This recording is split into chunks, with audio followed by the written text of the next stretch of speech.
taas gyud ang atong gibasa sa unang pagbasa, kay nag-istorya ni mahitungod sa kinabuhi sa matarong buotan og Dios nun nga babae nga pasanginlan sa duha ka mga yawanon o makihilawasnon nga mga maghuhukom nga gustong makighilawas ni Susana niya kay iyamang gibalibaran ilang himuan o pagbutang-butang nga kaso aron mapatay si Susana. Sa mata sa kalibutan, katuuhan kay itong ilang gisulti sa duha ka maghuhukom tungod kay judges good sila, lawyers good sila, niya mga justices pag yun. Mauna nga lisod kay ito pildihon. Si Susana na usa ka babae niya sa ilang panahon sa una minus manjud kayo og katungod ang babae. Igo ra siyang mituaw nga Ginoo, nasayod ka sa tanan, nasayod ka nga bakak kining ilang gisulti. Apan ang pangutana, kinsa may mutabang niya. Motong igo ra siyang niingon, kinahanglan ba gyud kong mamatay para aning ilang bakak? Nilingay mong tupad na musugot kag mamatay tungod lang kay gibutang-butangan ka. Ingna kano. Sugot mo. Kining pagbutang-butang mao ni siya ang dako kay natong problema dinhis kalibutan karon, labi na gid dinhis Pilipinas. Daghan kay ta dinhig mga kaso nga dili bitaw klaro ang ebidensya, pero mahimuag desisyon. Ato lang diha sa prisuhan, ako mga 5 ka tuig magyud kong apostolate sa prison ministry. Naay mga istorya ang mga inmates kanang mga detainees nga napasanginlan lang sila, nainteresan lang sila, gikalagutan lang sila, mao nang gihimo-himuan sila kaso. Sa ato sa rong political arena, kaning ato rong mga dagko sa politics nga nagkinihaay, nagdinakupay, sige lalis, maglibog na lang tag kinsay gasulti nila sa tinuod. Ang pipila karon nga questionable impeachment sa Vice President dito sa Congress, in 9 hours nahuman lang dayon tungod kay mipirma ang mga 240 or 280 ba to, hay may tinuod ato, pero ang original gyud nga ni pirma 215 pirma mga congressmen nga pabor sila nga i-impeach ang Vice President. Diretso ang pangutana, ang gibasihan sa maong impeachment, dili ba butang-butang, kamatuoran ba? Wapay nasayod nato kay kung ano pa mana hiringon pa mana sa Senate nga mo'y mo act as korte ni anang impeachment court ang Senate. Karon tingali ko no ng mga July mo sugod. Pero kung mo pirma sa nang tanang senador, 2/3 man siguro nang mo pirma diha. Og mo pirma mga 16 man tingali ka senador ang kinahanglan mo pirma out of 24. Impeach na ang Vice President. Ang Vice President gi-elect og 32 million ka mga Filipinos, i-impeach lang og 16 plus 215, pila na sila kabuok kunuhay in quotation mga magbabalaod. Ay butang ta lang 240 naman to kay namay ni Apas 25 niya plus 16 ay butang talag 20 ang mopirma sa impeachment 20 aron klaro gyud nga majority 20 plus 240 260 persons nga in quotation elected sa na sila by representative kunuhay na sila sa mga tao labi na gyud ang gitawag og House of Representatives kadtong 240 nagrepresent kuno sila sa ilang mga distrito tibuok Pilipinas nya ang Senate nagrepresent sa whole Philippines kay national man ang ilang votes ug mopirma ng 260 ka magbabalaod 240 sa Kongreso human naman pun-ana nila nag mga 20 kabuok sa Senate na impeach na ang Vice President nawagtang na tong butaran sa 32 million ka mga tao balintong gilintuad sa 260 ang pangutana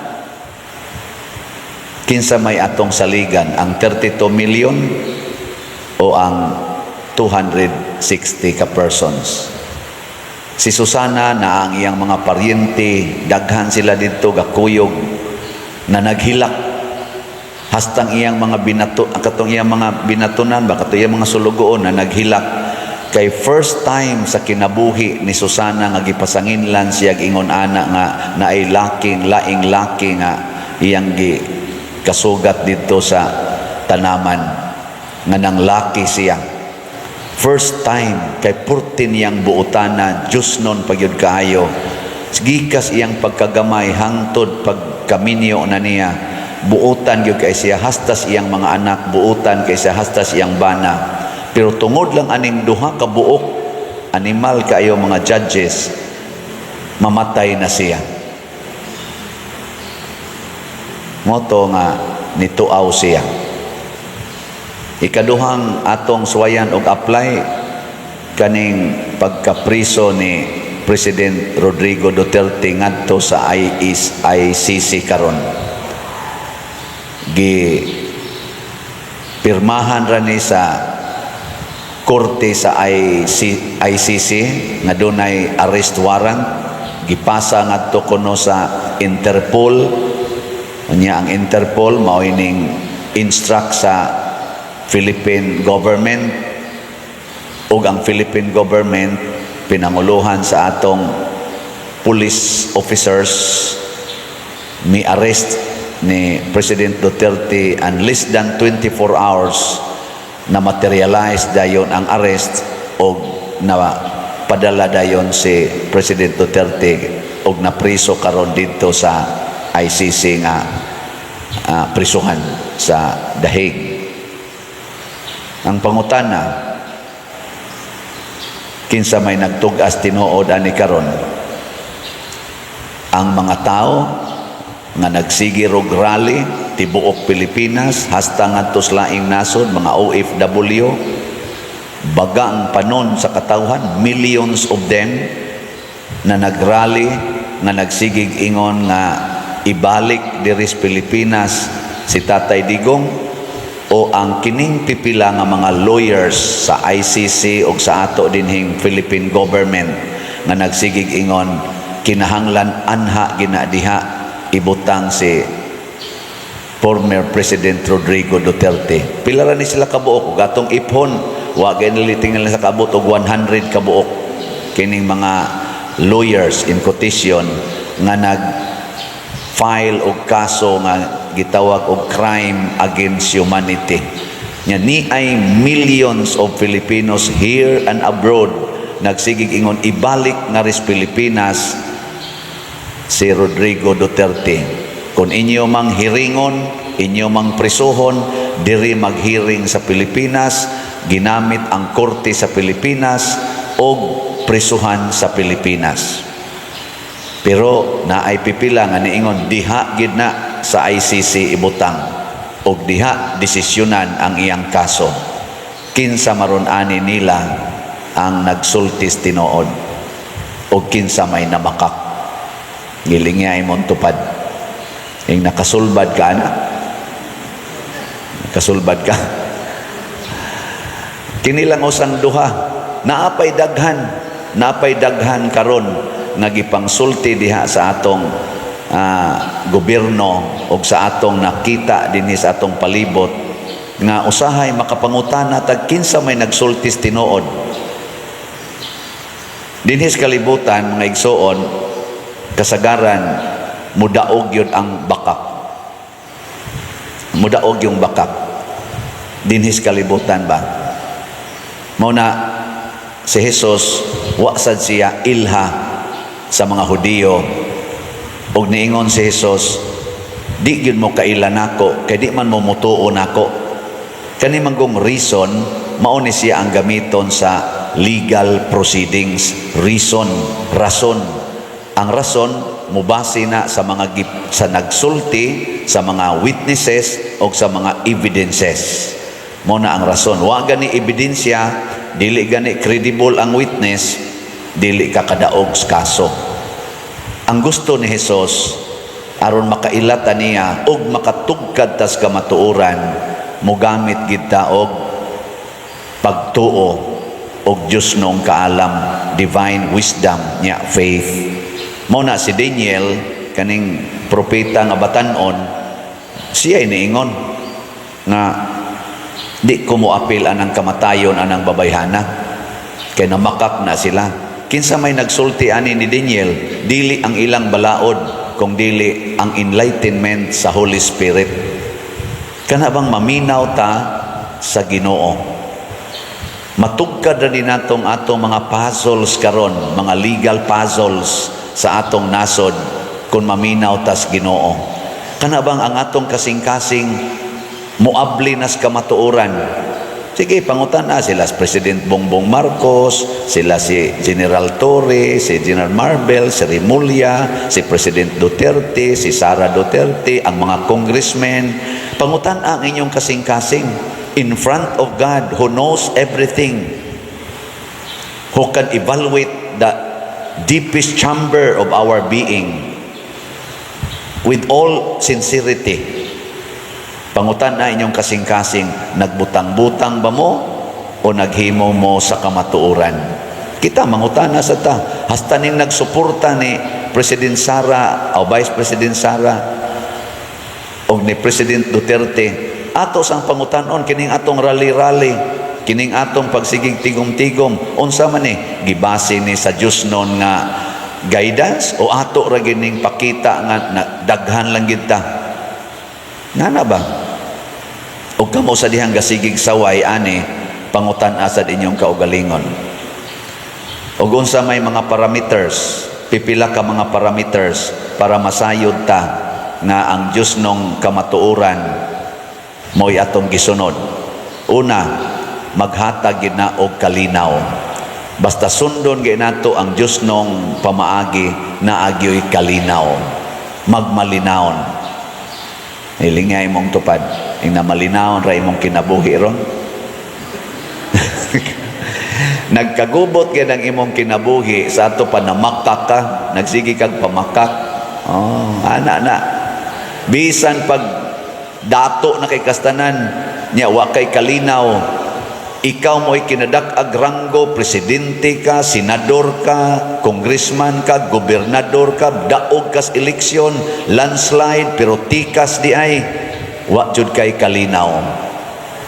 Ikaduha, dunay kalipay sa kadaghanan, sa katilingban, tawgon na nato og happiness as community. Kana bang malipayon ang nasod nga Pilipinhon?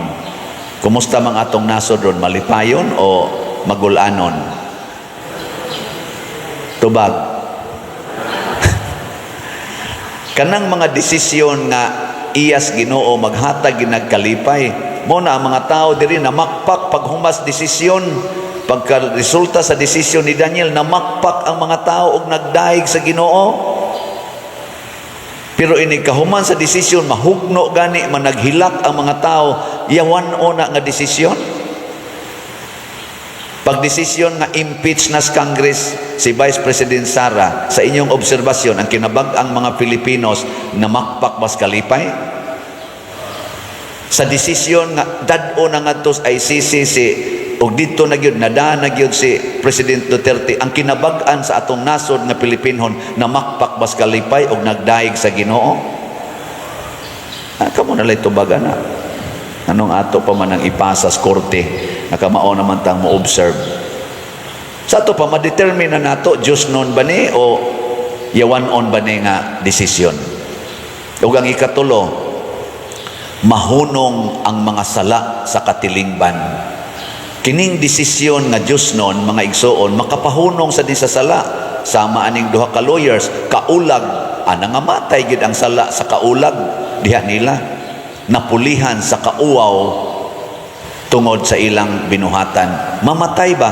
Pero mo, sa atong mga desisyon, musamot hinoon ang mga sala, sama anang drugas, sama anang korupsyon, aning mga insurgency, kaning ni ang mga patay, kaning lugos, musamot gani na sa mga desisyon sa atong mga leader sa katilingban, pasabot ang ilang decisions yawan on dili Diyos non.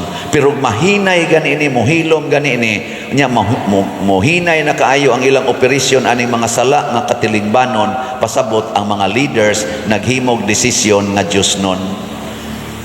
Ni last na lang ni, sa inyong nakita sa gobyernong gipanguluhan ni Marcos o sa gobyernong gipanguluhan sa mga Duterte, hain man ani karon ang naghimo kaha or duol-duol sa desisyon nga Diyos non o desisyon nga yawanon. Kana bang ilang desisyon nakahatag og kalinaw, kalipay o pagminos sa sala.